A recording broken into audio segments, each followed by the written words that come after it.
This week on To the Contrary, President Biden's American Families Plan and its price. Then, the number of women who say they're religiously unaffiliated is rising.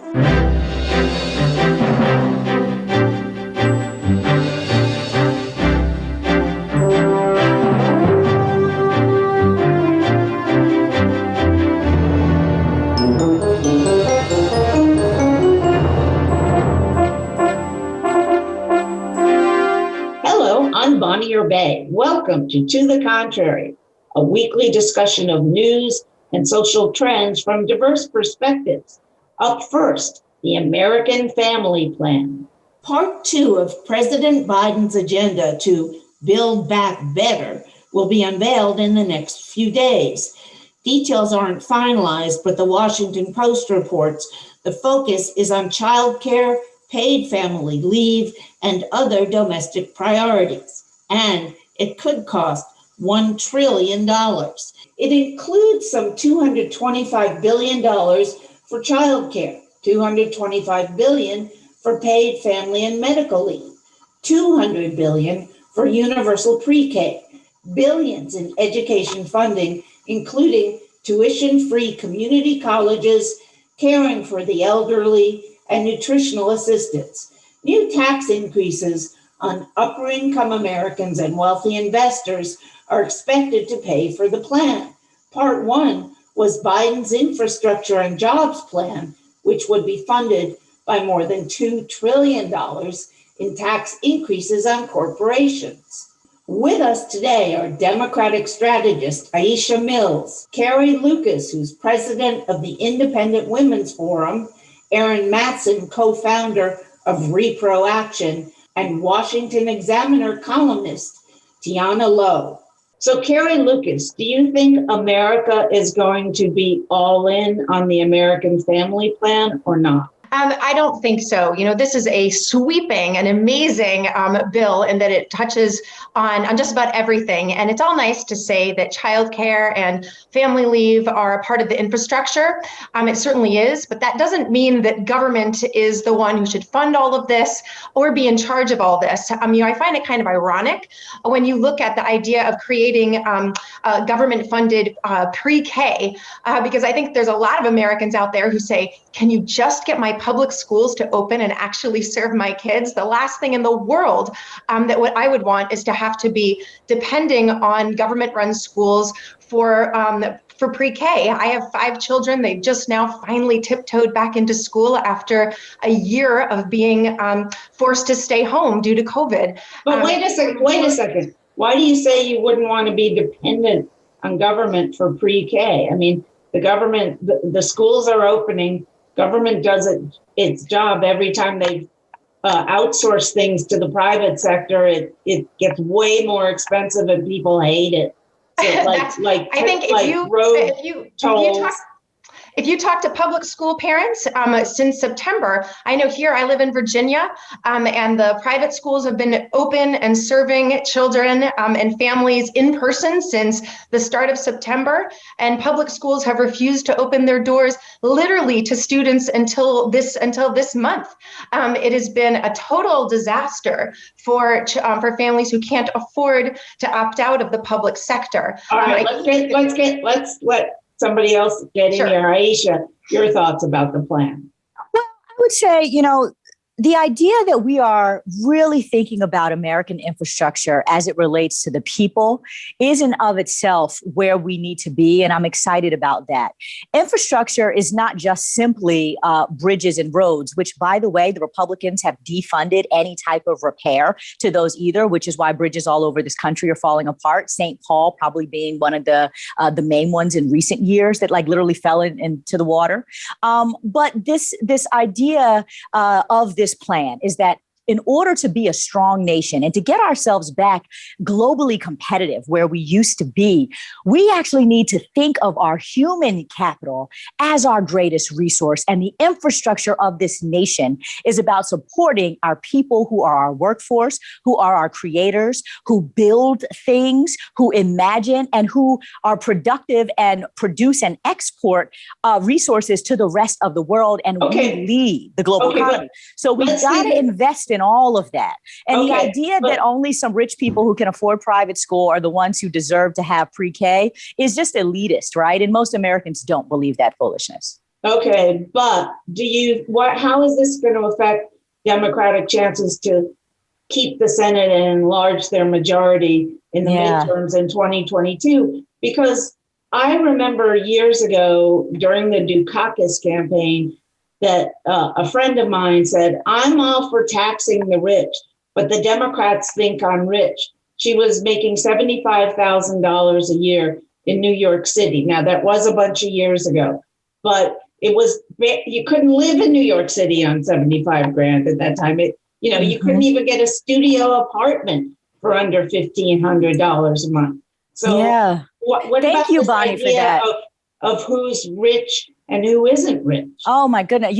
Bonnie, thank you so much for raising that. Both of those questions. The first one that you asked was about the politics of it, right? Why on earth we're politicizing growth and productivity and supporting people is a problem. To your second point about who has and who doesn't, and what you're getting at is really ultimately what is a living wage. And you're right, I'm in New York, and in $75,000 a year, you certainly can't raise a family of four in New York City. And here is why we are fighting for a basic minimum wage. And that's just a basic living wage of $15 an hour for all workers. Because in New York City, by the way, you still can't raise your family on $15 an hour. But in places like, of course not, it's ridiculous. But here's the thing. So many conservatives are opposed to it. If you're living in Oklahoma, maybe $15 an hour might help you raise a family of four, but that's still living in poverty. It's still living in poverty. So I appreciate that question. Why don't we care about people being able to have a living wage? Wait, can I just fact check? Let's get you in here. Yeah, let me just fact check this math real quickly. If we increase the federal minimum wage to $15 an hour, in 1 year, a minimum wage earner would earn more than the median income today in West Virginia. I don't think there's an issue. California already has a $14 minimum wage in place, and that hasn't created an inflationary crisis. In other parts of the country, it would. And it's not fair to those people who have savings in states with lower CPIs to then just deplete all of their savings through the cost of inflation. A $15 federal minimum wage is not based in math. It's not based in economics. It sounds nice on a bumper sticker. So what are you saying? So should there be higher minimum wages in more expensive places? It should be limited.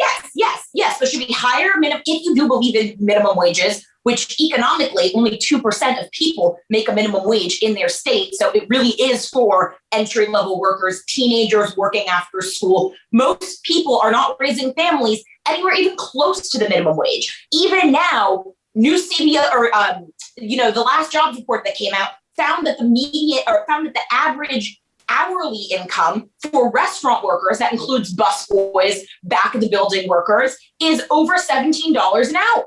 So we're not even talking about this impacting most of these workers, but rather creating an inflationary crisis in less wealthy states. Okay, but one more question to you, which is, if let's get back to the point that Aisha made about viewing our people, and most especially our lower wage people and even our lower middle class people, as the same way we view infrastructure. Should we be investing in those people, or should we not? What do libertarians think about that? Well, given we have three political realities that Biden's bill fundamentally doesn't understand. One, we are looking at a debt crisis that, yes, Donald Trump did make worse. We are looking at our debt being twice our GDP by 2050, and annual interest spending on that debt eating 9% of our annual GDP in total. We also don't have the political wherewithal to reform Social Security and Medicare that's driving that up. So yeah, what we need is population growth. Right now, we are at below replacement birth rates. So yeah, we do need to change the climate to make it easier to have kids. But Biden's bill will not get 50 votes and it cannot pass through reconciliation. You know what could theoretically? Mitt Romney's Family Security Act, which would consolidate a bunch of wasteful welfare programs that are means tested and instead give need blind checks of $300 a month to every base per child to every parent in America. And that would help the poor. That would not disincentivize work. And that's a real issue right now. Lots of cities don't have enough workers because the incentives are not there. Let's go to Erin Matson now. Thank you so much, Tiana. We'll come back to you. Your thoughts about all this? Yeah, I mean, the fact of the matter is that families are infrastructure in this country. And I find it really interesting to hear from counterparts on the conservative end of the spectrum not making that argument right now and rather changing the topic to private schools and the minimum wage, which of course are important issues, but are not the issues at hand. Of course, we need to extend the child tax credit right now so that people are able to care for their families. Of course, we need universal pre-K. These are preconditions to thrive. Of course, we need family and medical leave. This is a crisis in this country. And I want to be clear, of course, we need to raise the minimum wage. I'm thinking about those lines of cars outside stadiums with people driving up for food. This is a crisis. And part of the Great Society is investing in. What's the value in this agenda? Let's go back to you, Aisha, because you came up with the idea as treating people who don't make enough money to take care of themselves like the same way we treat broken bridges, i.e., fix them, give them what they need. Yeah, so the overall value of this, I'm going to start with the politics because I hate to politicize policy, but all policy is political at this point in time and has been for decades and decades and decades. We can't separate that. We have an opportunity, and frankly, the Democrats have a mandate because they control both sides of Congress as well as the White House. They were elected to actually do something different. And what is interesting about this infrastructure bill is that it is something different. Yes, it does feel quite omnibus for people who want to ignore families and just focus on fuzzy math, by the way, that doesn't make any sense, and then pretend that they're deficit hawks when no one has cared about the deficit. It all gets away from the fact that the role of government, the purpose of government, is to create the conditions for us as a society to thrive. We are only a society by definition because we are made up of people that participate in it. So you cannot have any conversation that is about policy that ignores people, because the function of government is to create the conditions for people to be able to thrive. Now, you can have your own conversation about how competition plays in that from a capitalist agenda, blah, blah, blah, blah, blah. But that is the thing that really matters. And that is frankly political. We are in times right now where there is one faction of America, and I refute, they are not the majority. They are the loudmouth who say, okay, well, the only way to deal with this is to create some kind of like social war, right? And we're going to yell about people because we're upset about our own economic conditions. So we're going to make that just be angry about people. We have an opportunity right now, though, for all the other people in America who voted these folks in to do politics in a different way and to do policy in a different way that is actually about families and workers and people centric. Right. That's what's so great about all of this. I would like to turn to the political side of things because, as you said, Aisha, policy is politics. Bonnie, I feel like it's really unfair to have this just end like that, this discussion end like that, because this whole thing is assumed. The way you set up this question and the way it's been framed is as if you don't like families if you don't believe that government should be spending another $2 trillion on these things that come under this government idea of families. The only way to support families is to throw money at different government entities. And I feel like that's just a really frustrating straw man that I get, Alicia, this conversation. And that's obviously not, Tiana and I are not sitting here being like, oh, forget those poor families, which is how you're trying to demonize us. And we want to talk about getting past the politics. I very much believe that Aisha believes that what her role and what she believes and her policy thoughts are what's best for the country and are best for people. But I wish that we had a conversation that started from the premise that Erin and Aisha would give give us the same kind of respect to think that we actually might think that what is best for families is not having the government come in and create a one-size-fits-all program for preschool and the way and standardize how every worker has to be and how make it so nobody is allowed to accept a job that pays less than $15 an hour or has fewer benefits. It's incredibly insulting, and I get frustrated with that. I would never insult you like that. Carrie makes a really great point. Carrie, you make a really great point. And I would just very simply say that I can only speak for myself and my years of being a progressive and 20 years as a Democratic strategist. The difference that I find with Democrats and conservatives, I'm not just going to call them Republicans, but this idea is that I care about all families, and conservative policy cares about certain people's families and generally just their own. So you do what you want to do with your children in your private pre-K. I care about everybody who can't afford that. But you didn't care when public schools did not serve poor people and only allowed the rich to escape. The unions, this was absolutely, I think that what your system has done has been absolutely to harm the poor. So I think you cared about. Keep in mind that as a Black woman in America, I just got to go to your public schools. But keep in mind that as a Black woman in America, my family actually just got to integrate your public schools. So this is visceral. It is historic. It is directly related to families, in fact, and personal because it's directly related to mine. It is history of our policy in America. Tiana, your thoughts, please. I always detest, applying motivations to things that I think a lot of us on the right are attributing to math, viewing policies that are pro-growth. I mean, again, I just brought up a policy that would give parents thousands of dollars of cash directly per year based on their children. I don't think that means, and I don't have kids yet. So yeah, I'm caring about parents, even though I am not one yet. I don't think that means that just because I'm opposed to something like paid parental leave, which tends to discriminate against women in the workforce. If you look at every single study of where government mandated paid parental leave has been enacted, it results in women receiving fewer promotions. I mean, even Jonathan Gruber, the architect of Obamacare, said that women wind up bearing 100% of the economic burden of paid parental leave, even when it's theoretically also given to fathers. Again, It's not because I don't want women in the workplace. It's precisely because I do care about women in the workplace. And yet, by this logic, it would be that I actually just secretly, as a working woman, hate working women. And as, someone who cares about my mom and maybe wants to one day be a mom, that I just don't care about moms. It's such a broken discourse, and it's the way that we elevate people who are actually cruel, like Donald Trump, by normalizing the sense of otherism. Okay, but we need to wrap this up because we have another topic to go to, and we're running over time. So from families to religion.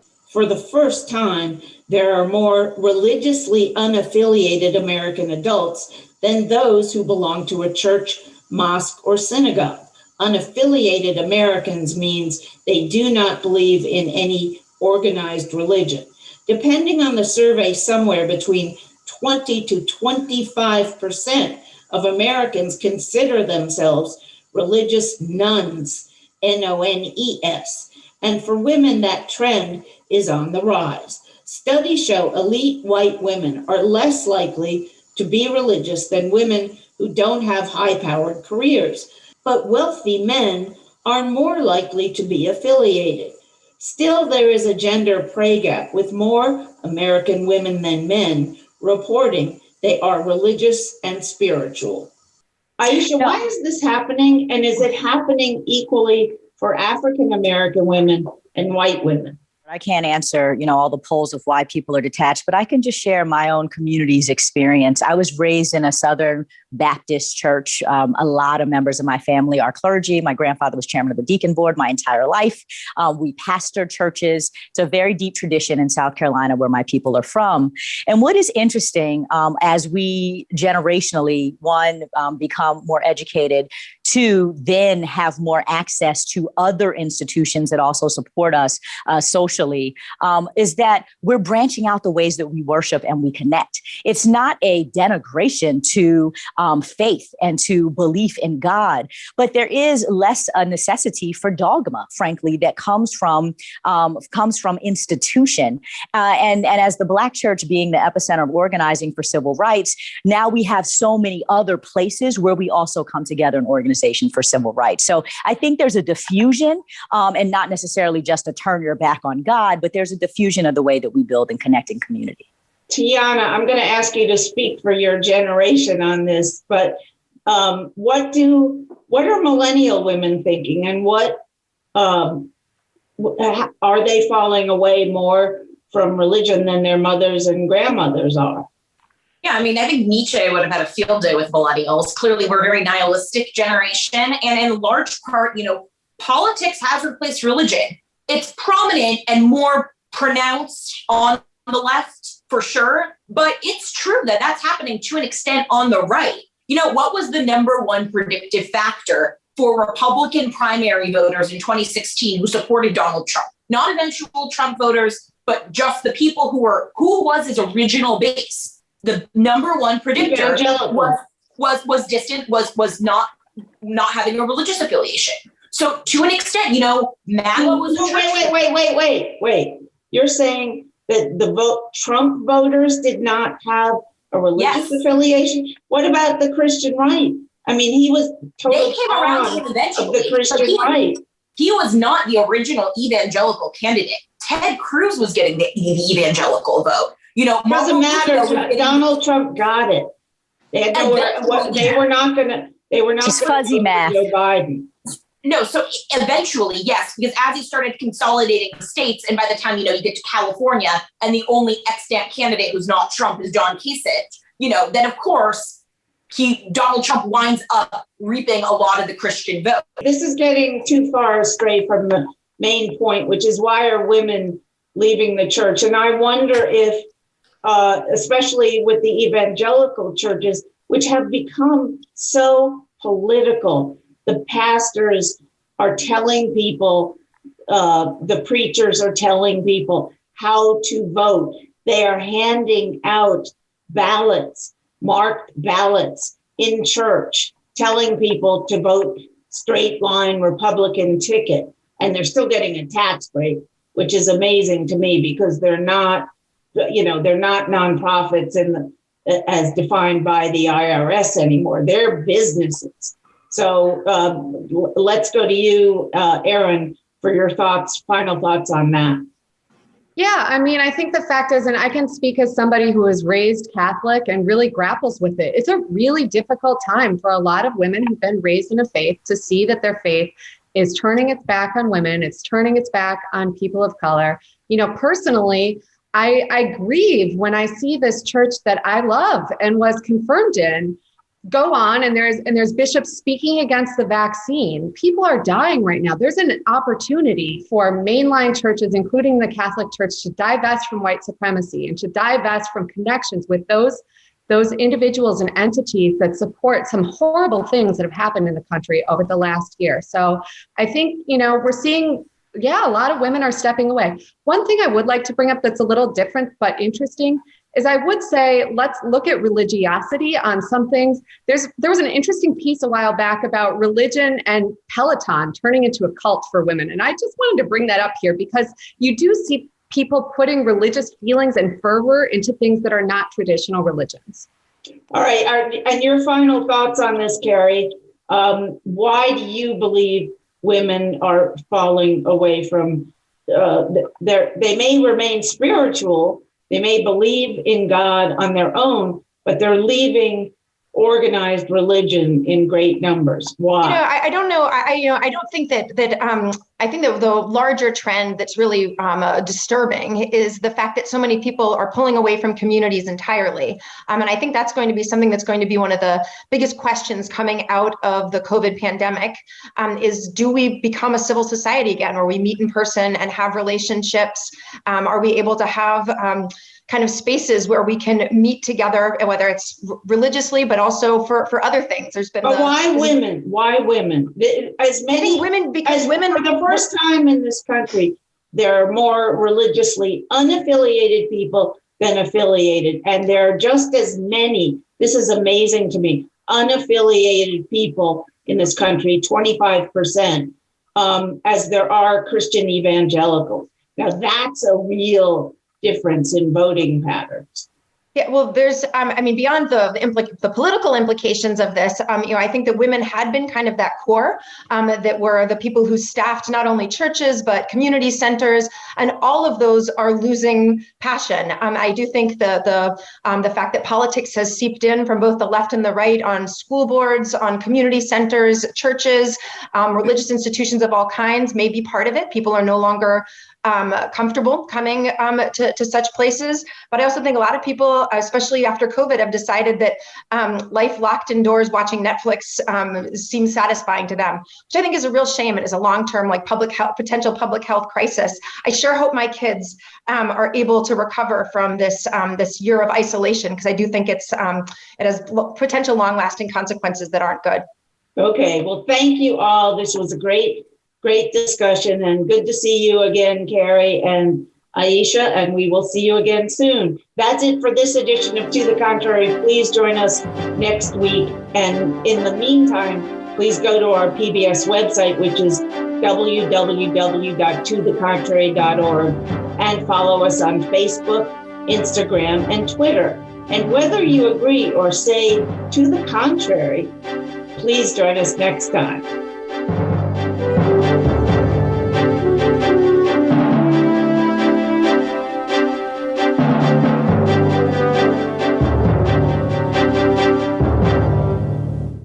Funding for To the Contrary provided by the E. Rhodes and Leona B. Carpenter Foundation, the Colcom Foundation, and the Charles A. Freoff Foundation. For a transcript or to see an online version of this episode of To the Contrary, please visit our PBS website at pbs.org/To the Contrary. Be more. PBS.